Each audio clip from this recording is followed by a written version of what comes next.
Out of all the arguments against The Legend of Zelda Tears of the Kingdom, none are as pervasive, ridiculous, or insane as trying to gaslight fans into thinking Banjo Kazooie Nuts and Bolts is somehow better than it. This cope has been circling around ever since we saw that first Tears of the Kingdom trailer. Even Rareware made a statement to the effect of that, like, oh, this looks kind of familiar, guys. There's been this very odd attempt at gaslighting people into thinking Banjo Kazooie is better than Tears of the Kingdom simply to downplay Tears of the Kingdom's unique mechanics. Considering Tears of the Kingdom has gone on to be one of the most critically acclaimed games ever made, outselling projects like Elden Ring and Baldur's Gate 3, while Nuts and Bolts has languished in absolute obscurity, again, this seems like the kind of cope that you see only when the community is desperately trying to downplay the Nintendo game. It reminds me a lot of when Splatoon was first unveiled in 2014, and then like you had people coming out and saying, actually this Xbox live arcade game, Color Wars, it's the same exact thing, only way better because it came first, because all you're doing is going around shooting paint, with no regard for the style or the aesthetic or the unique features of Splatoon. Again, it has a vaguely similar concept, and it came first, so it's better in the eyes of the community. Nuts and Bolts is kind of the same way. Nuts and Bolts is something that nobody cared about, nobody was defending, nobody was supporting until Tears of the Kingdom came out. And that's just the reality of it, is that until people thought they could use this game to weaponize against Zelda, there was no positive discussion of this game at all. And the simple fact of the matter is that, people who openly hate Nuts and Bolts, who hate, what Rareware did, who hate, Rareware's modern sensibilities and, their focus and, how they've treated banjos over the years, they are legit defending Banjo Kazooie Nuts and Bolts over Tears of the Kingdom simply out of a desperate need to downplay this game. The Nuts and Bolts revisionism needs to come to an end, because this is a game that was hated when it was first shown off, that was hated when it came out, which completely missed the point of what made people love the first two Banjo-Kazooie games, right? This game was a pretty clear misstep, in which the building features completely held back the overall experience. When you compare it to Tears of the Kingdom, which incorporates the building more naturally into the overall experience, where it still feels very much like Breath of the Wild, the difference in quality is just striking. Whenever people do that thing where they try and say, you don't have to engage with the mechanics in any meaningful way. To me, that just feels as if it's just a giant cope. Okay, to me, it feels like these guys didn't actually play it, and they're just trying to find excuses to complain about Tears of the Kingdom, because people see, people find wild creative things they can do with the building mechanics all the time. And the way they make it sound is as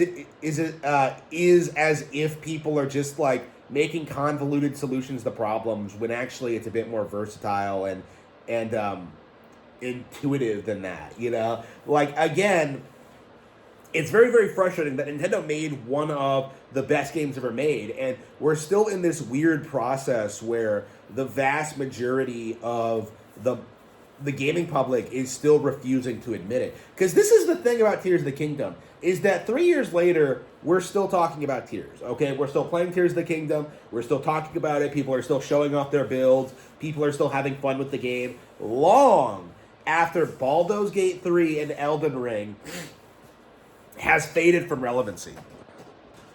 Ultimately, my problem with this argument is that people aren't falling in love with Banjo-Kazooie Nuts and Bolts and its presentation, its style, its mechanics, what it offers. What they're trying to do is hate Tears of the Kingdom.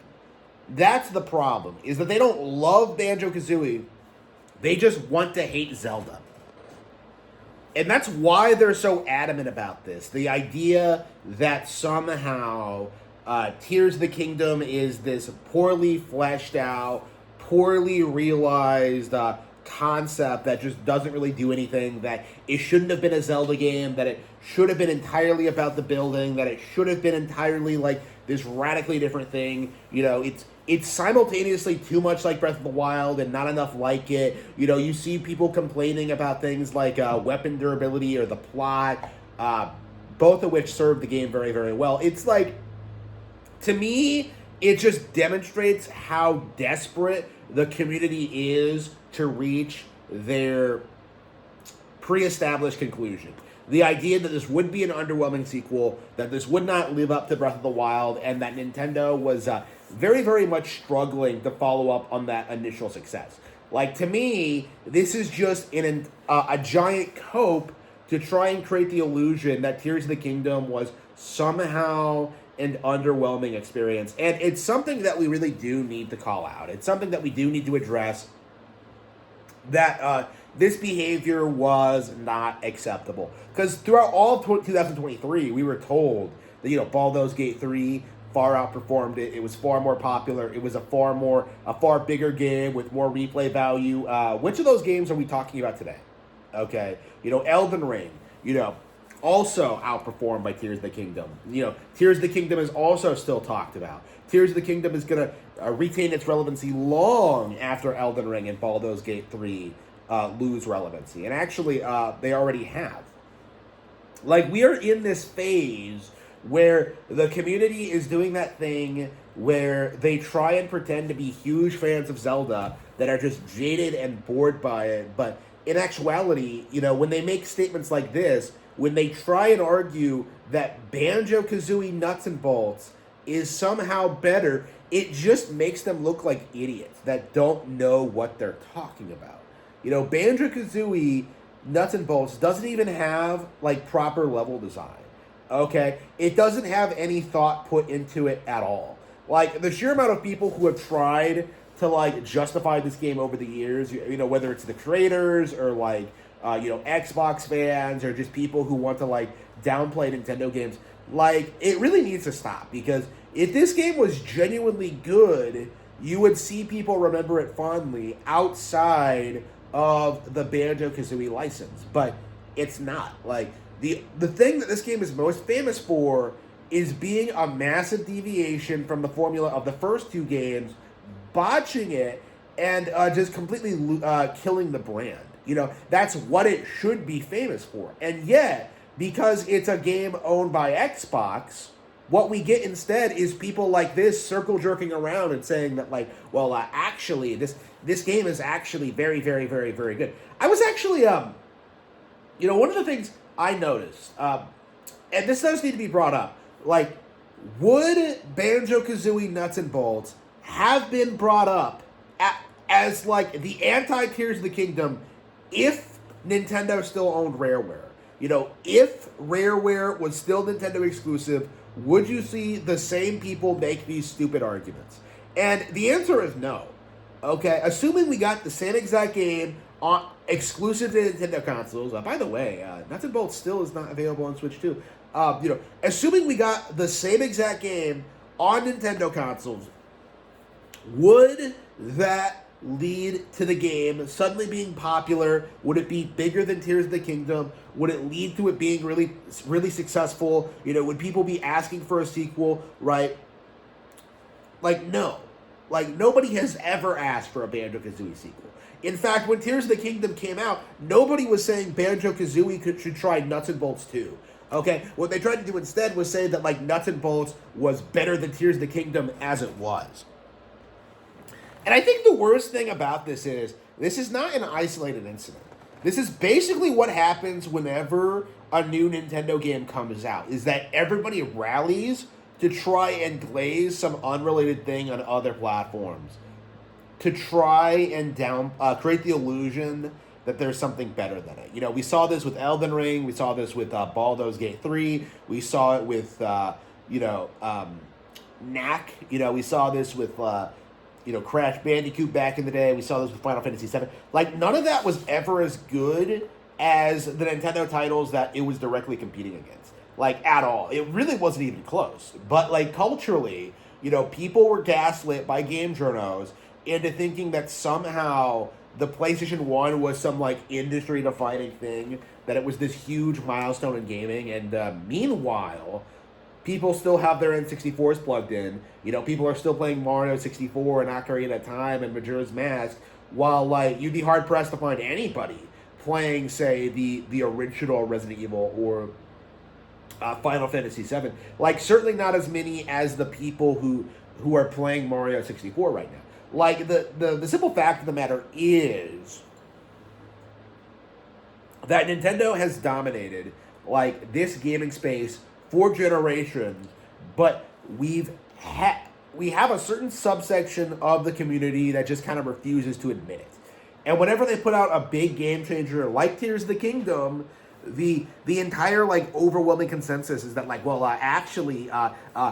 but it's not even as good as Nuts and Bolts. That's how pathetic and sad that these people have gotten over the past several years, where they're willing to glaze a universally detested title like Nuts and Bolts to try and give some kind of lazy argument against Zelda, without ever really playing either. It is, it's embarrassing, it's ridiculous, and it really should be called out for what it is. It's just a gigantic cope. So, with that being said, where can we go from here? Like, what are we going to... how are we going to address these situations going forward?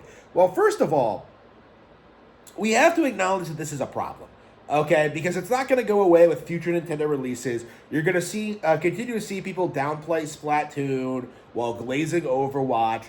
You're going to see people downplay games like Rhythm Heaven or Tamagotchi Life. You're going to see, like, when the next Nintendo Direct comes out and we get a lot of new Nintendo announcements, like, we're going to see a lot of people come out and try and say that these games are not as good as what other companies are doing, and that, like, Nintendo has massively disappointed the audience. That Nintendo has let us all down because,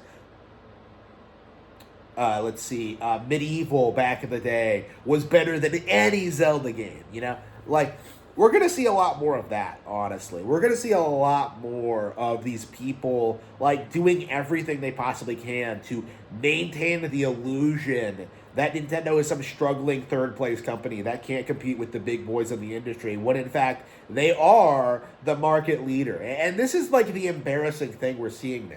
Because it's not just in the gaming industry. Like, we're seeing this in the movie industry as well, where, you're seeing people, like, try and, like, the Mario movies, they weren't as good as Puss in Boots 2. Like, Nintendo should have gone with DreamWorks instead of Illumination. Like, do you know how many bad movies that DreamWorks has produced since Puss in Boots 2? Megamind 2, Kung Fu Panda 4. Actually, like, there was the TV show Megamind 2, which people hated. Like, we've gotten a ton of bad DreamWorks properties over the past several years. And the fact that people are, like, seriously using this as a weapon against, like, Nintendo and Illumination that have, like, a 2-for-2, like, home run. Both Mario Bros. And Mario Galaxy were just fantastic. Like, again, it's something that we do have to spell out for people, is that, like, no matter how hard they cope and seethe, Nintendo is going to dominate them in every avenue, in every genre, in every medium, because the Mario Galaxy movie is actually quite a bit better than I think any other animated film ever made. What we're seeing now is the film industry is doing everything they possibly can to downplay and ignore the success of the Mario movies. Ignoring that it outperformed The Last of Us. Ignoring that it outperformed Sonic the Hedgehog. Ignoring that it's going to outperform Street Fighter and every other single, like, knockoff video game property that's coming out. Whether it's Devil May Cry or Resident Evil or whatever. The simple fact of the matter is that the superhero thing is over. The MCU thing is done. The superhero thing is the big thing in films now, and Nintendo is leading the charge on that. And you're going to see a lot of people coming out and doing this thing where actually other video game adaptations came first and they were better, and it just won't be true. It'll be exactly like it is now, where people are gonna glaze movies like Sonic the Hedgehog while downplaying Super Mario Bros. It's no different than what we're seeing with like this whole nuts and bolts thing, where companies that are wildly hated, wildly criticized, wildly despised on their own merits are suddenly put against Nintendo, and all of a sudden, like, well, at least they're not as bad as Nintendo, no matter who they are or what they've been producing or what they've been up to recently. Like, this happens over and over and over again. And it is high time that we start calling it out for what it is.